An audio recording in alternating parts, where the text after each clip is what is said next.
Now to the latest on the death of Joe Paterno. The legendary Penn State football coach died earlier today from complications of lung cancer.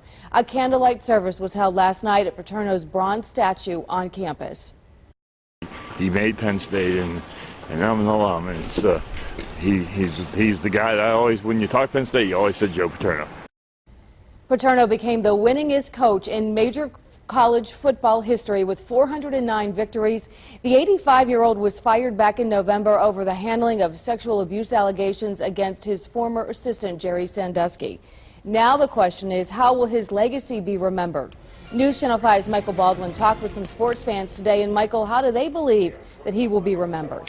Well, Trish, some of the people we talked with want to remember the man who donated $4 million of his own money to his school. As one alum says, we should remember him for the decades of coaching he left us, not the last 3 months.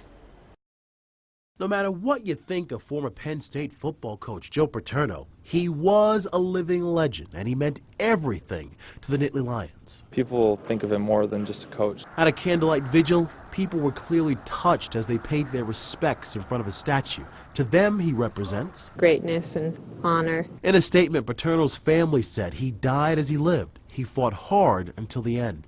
Paterno's death was announced Sunday morning. He is the winningest coach in college football history with 409 wins.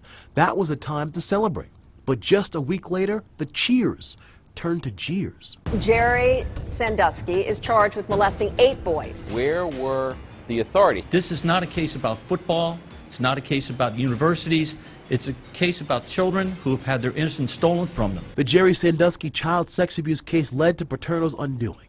He was fired last November. Sandusky is accused of sexually abusing children over a 15-year period, which would include some of his time as a Penn State coach with Paterno. Seems kind of a shame that he won't get a chance to really clear his name. Over at the Winking Lizard in Cleveland, I feel like the whole thing all that stress just kind of built up on him and took its toll. Everybody seemed to have an opinion. Al Neese got his master's from Penn State in 1971. He feels Paterno made a mistake, but he didn't know how to handle the situation that was presented to him, and so he went on with his business.